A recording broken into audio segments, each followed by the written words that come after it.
Okay, so if it's okay with you, we'll do a video. We'll videotape the first part of it, of the discussion, and then we'll have an open discussion after. Not that the rest is open. But. So, Nick, just first give us a little background about IPPR. Yeah, of course. So, we were founded in the late 1980s as an alternative to the free market think tanks that did a lot of the outriding for the Thatcher government. So in the UK, that was the Adam Smith Institute, the Institute of Economic Affairs. These were organisations that were very important in the kind of broad ideological forces that the Thatcher government was mobilising. And at that time, people on the centre left in the UK felt they needed an alternative, and so the IPPR was established. And we are the largest of the centre-left organisations. We're not a membership organisation in the Labour Party, so Fabian Society, very venerable think tank in the UK, been around a long time, is part of the Labour Party. We're not, we're a charity, but we work most closely with Labour Party thinkers and politicians, with Liberal Democrats, people on the left of the Liberal Party in the UK, and also with Greens and others from from no party. But we're a mainstream centre-left organisation, working largely on domestic policy issues, but also European questions too. We don't really do foreign affairs. There are other organisations and institutions like Chatham House in London that do all that. So we're basically about domestic and European policy. Tell us about the landscape of think tanks in the UK. You mentioned there are some on the right. Is there a long culture of think tanks? And I ask that because there isn't a long culture of think tanks in Canada. There have been a couple that have been around a long time, but it's not a big thing in the way it is in the US, for example. Yeah. No, we are closer to the US than other European countries in as much as we have quite a lot of independent think tanks. They're mostly independent and charitable, rather than state-funded. So you go to Berlin, the think tanks are state-funded. In some of the European countries, the think tanks are kind of creatures of former politicians. Prime ministers will set up a think tank, and so they tend to be somewhat factional. The UK is closer to the US in having independent think tanks. We haven't yet, though, suffered the. I think what has happened in the US is that think tanks have become kind of captured, particularly on the right, by vested corporate interests and become sort of fronts for a lot of aggressive lobbying activity, and that isn't the case in the UK. The think tanks still produce research of their own, they still produce policy argument, they're still, by and large, if not in their entirety, respected research organisations. And are any of them attached to universities? No, although we have good links with academia, and particularly in London, where you've got lots of universities that engage in public policy, the LSE, King's, and other organisations. And most universities in the UK now do have public policy schools. The University has the Blavatnik School now. There are institutions like Nuffield College in Oxford, which are very focused on public policy. So we have a better interaction between academia and policy making than we have had in the past. It's improved in recent years. Yeah. So how are think tanks in the UK funded? Well, ours is funded from a multiplicity of sources, so a very diverse funding base. We are fortunate in the UK in having large trusts and foundations that will fund research. So Joseph Rowntree Foundation, Esme Fairbairn and others who will put money behind research that can lead to kind of public policy change. And for many of them, that's a model that works very well. They're social justice foundations and they're prepared to invest in think tanks. We also have public authorities that are prepared to put money in on occasion, although with austerity and cuts in public spending, that source has diminished. The European Union will sometimes fund, and we have some corporate funding. We don't have many philanthropists of the kind you get in the US. There are one or two, but not many in the UK. And so there's less of that sort of dependence on one or two individual funds. And how about individual membership type funding, whether members or just regular donors, monthly donors and stuff? Again, I mean, some think tanks have those, some membership organisations do, but we don't, and most of our funding comes from grants for projects that we apply. And they're from these foundations? Yeah, and other sources, as I say, are sort of a diverse funding base. Yeah. Now, tell us about the priorities you have. How do you go about setting your priorities as an organisation, and what are they currently?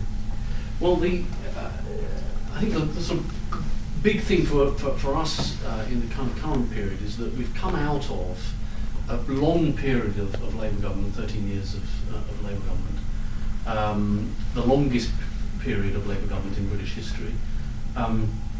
and at the same time out of a financial crisis. And so, which we've struggled to recover from. It's been a very slow recovery in the UK. And so this has been a period where there has been a lot of rethinking of some of our foundational ideas and some of the big policy arguments we're seeking to advocate for. So the financial crisis forced us to reflect much harder on our basic economic model, particularly because of our dependence on the City of London in the UK. But prior to the financial crisis, there had been far less economic policy work being done on the centre-left. The model, the kind of Greenspan model that growth would just keep coming and low interest rates and low inflation would be here to stay, and you would just distribute the proceeds of growth, was one that basically formed the framework in which a lot of people work.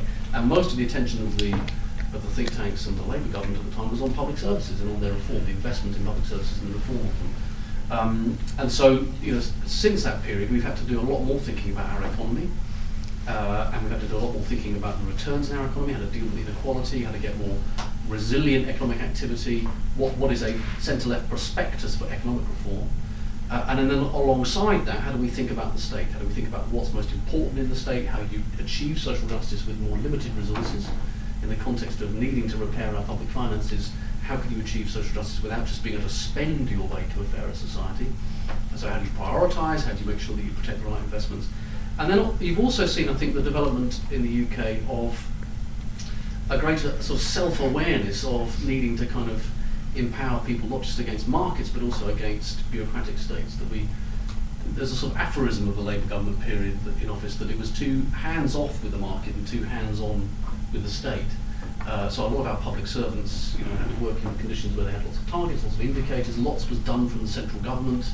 Far less attention was paid to empowering people in their communities, strengthening local government, strengthening city leadership, enabling communities to develop their own capabilities.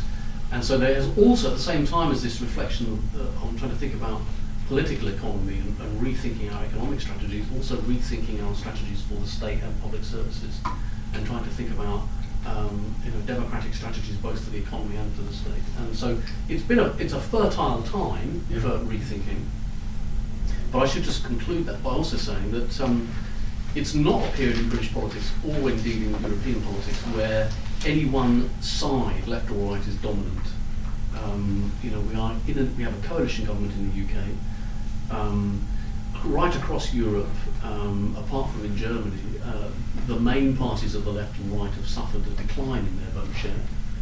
They're being assailed by populist forces on the right, by anti-politics forces across the spectrum, and the vote share going to the main centre-left, social democratic parties and socialist parties and others has been in decline. And so we in Britain have experienced part of that process too.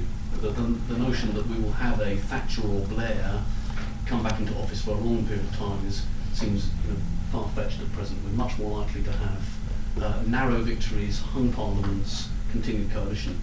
And that changes the way you think about politics. It changes. It makes you more pluralist. You have to be more open to other political traditions.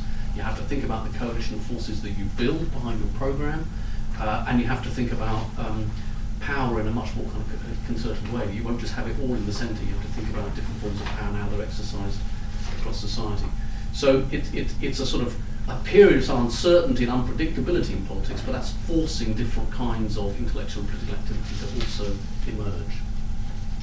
So is the idea of, how is the idea of coalition working in the UK? And I say this just to give a little context. The discussion here from the Conservative Party has been very anti the idea of a coalition in the last campaign, because you may know that a couple of years earlier there was an attempt by the three opposition parties to topple the minority Conservative government and take over.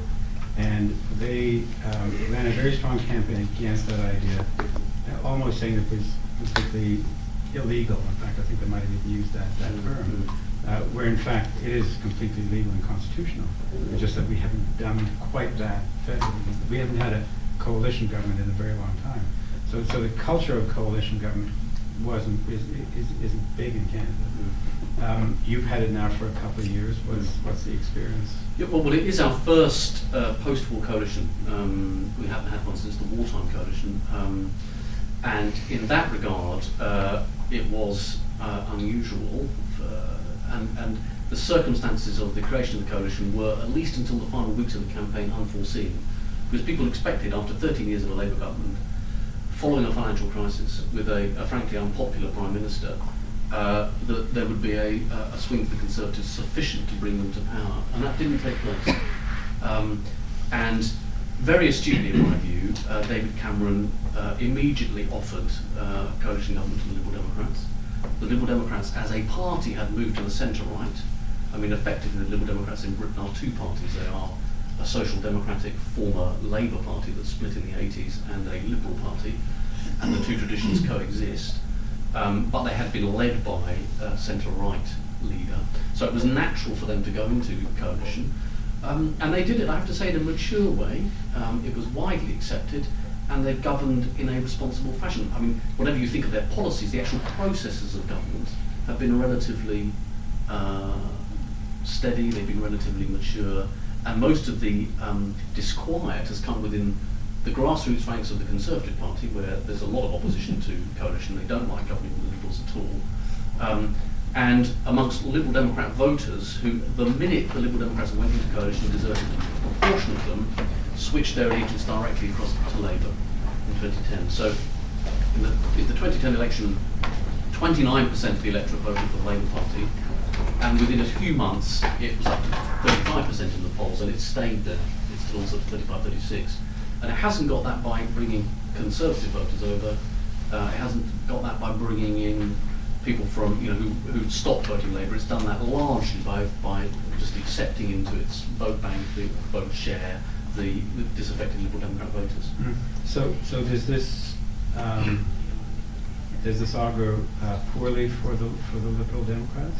Yes, I mean they will lose a number of seats at the election, undoubtedly.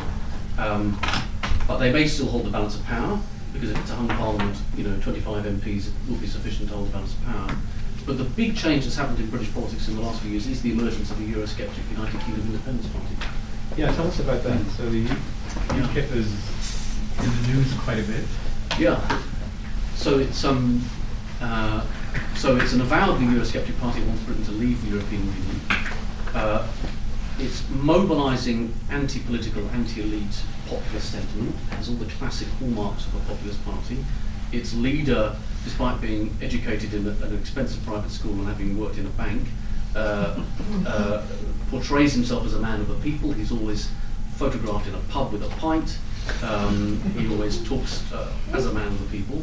But he's actually quite an effective debater, and he's more skillful than he gets credit for.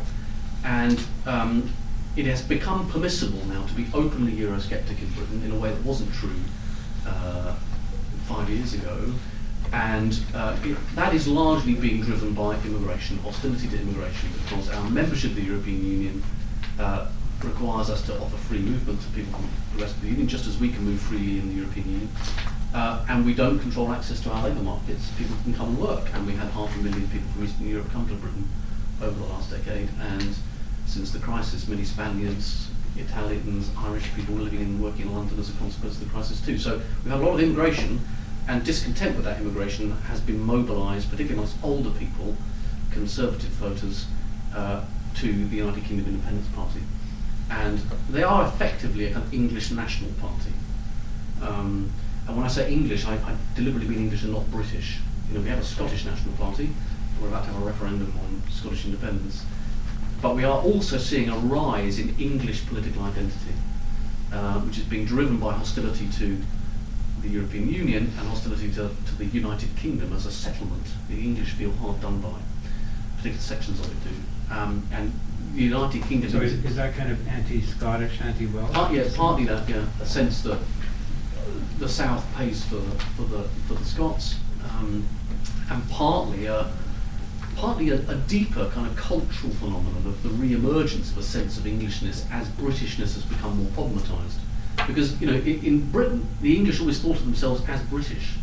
Effectively after the Act of Union in the 18th century, what became the British state was an English state that embraced its national partners from Wales, Scotland, Northern Ireland, but there was no distinction made between being English and being British. And now, because of devolution in Scotland, Wales and Northern Ireland, because of the development of a stronger Scottish National Party, Englishness as a distinct category is re-emerging. And you see that also expressed in cultural forms. There's not just football teams and the flag of St George rather than the Union Jack, but English folk is undergoing a revival. There are plays about Englishness. There are books being written by cultural and political theorists about Englishness. And it's a very interesting challenge for us, in particular on the progressive side. Do you allow that emergent Englishness to be colonised by the right and expressed as a Eurosceptic, ethnically reductive form of identity, or do you try and say, no, it's capable of a more capacious, diverse expression, and there are English progressive traditions which you can mobilise in the service of an Englishness which isn't narrow, xenophobic and reactionary. And my strong view is that that task has to be performed, that we do need progressive forces to do that. And how does that play with with immigration and the term multiculturalism in England?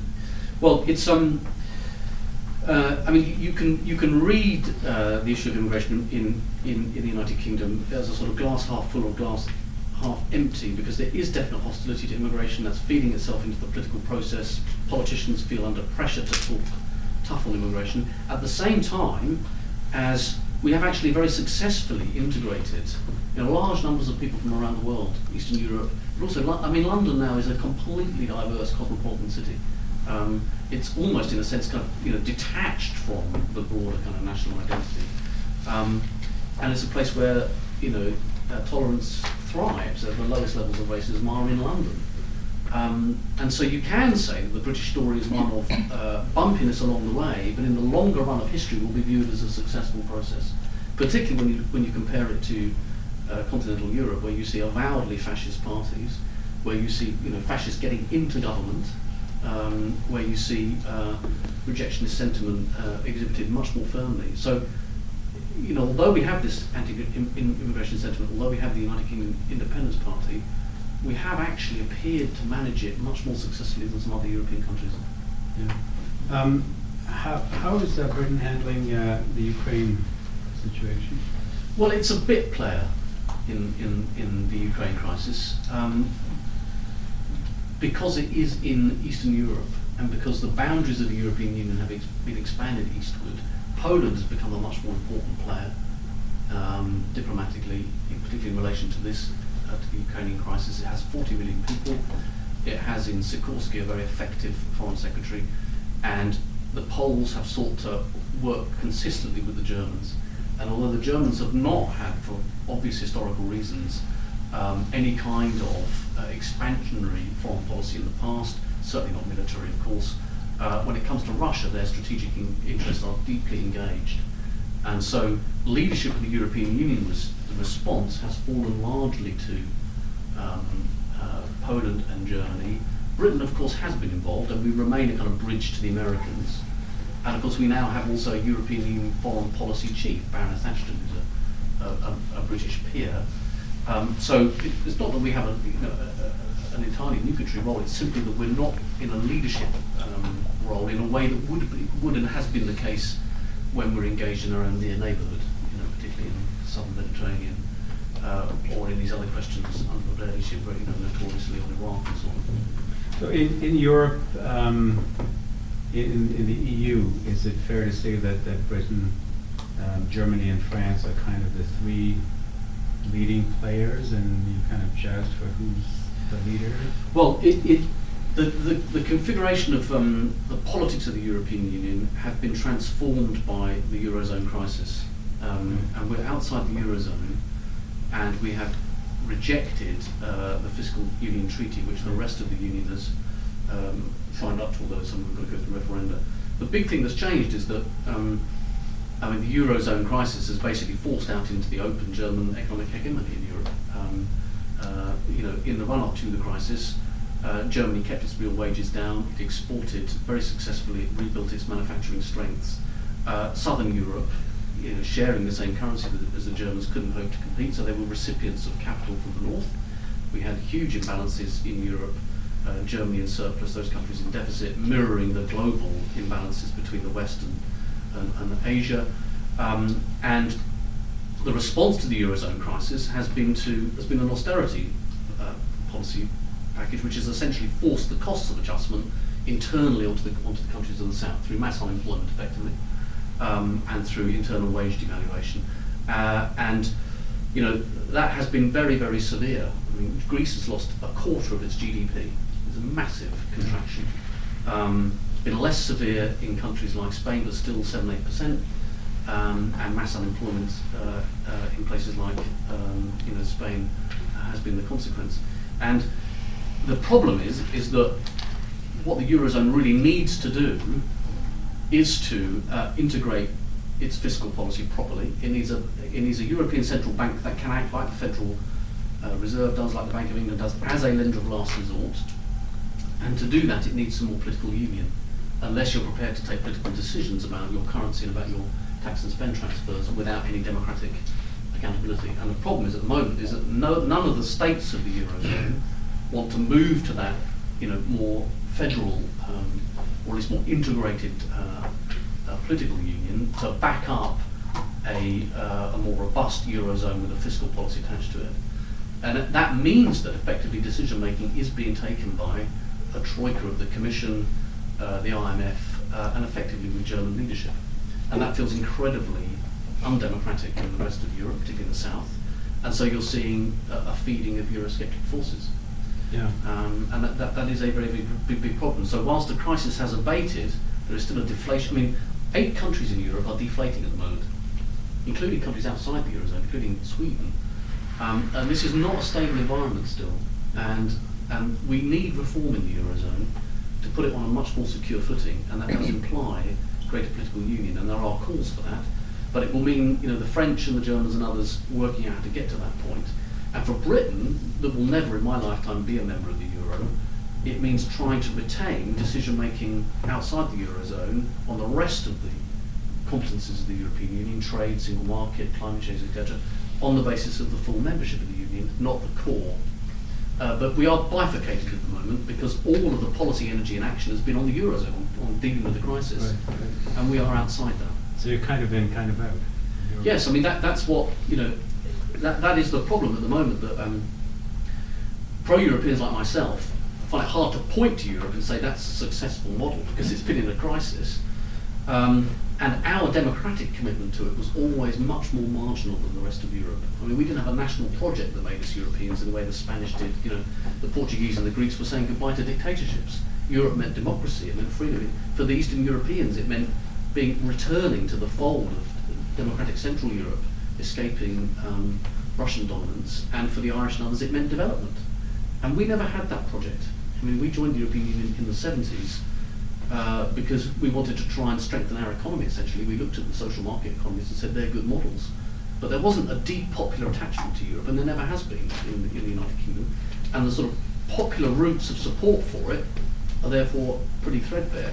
The strongest supporters of it, apart from the Liberal Democrats and the Labour Party, are big businesses that export into the Eurozone. Many of those foreign-owned car companies and so on.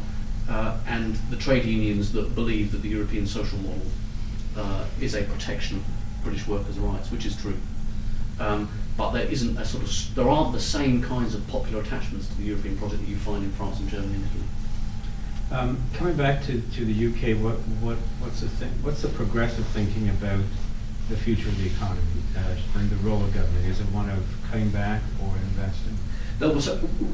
We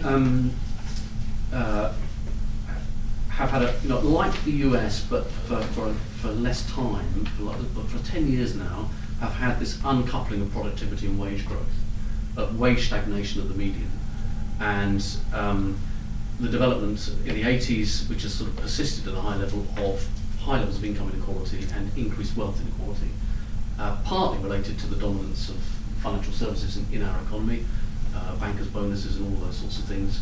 But partly because of the decline of our good, well-paid manufacturing jobs and good, well-paid public sector jobs, which are increasingly being lost as cutbacks take place. But over the last 10 years, we have suffered what the Americans have for 30 years, which is this stagnation of real wages at the median.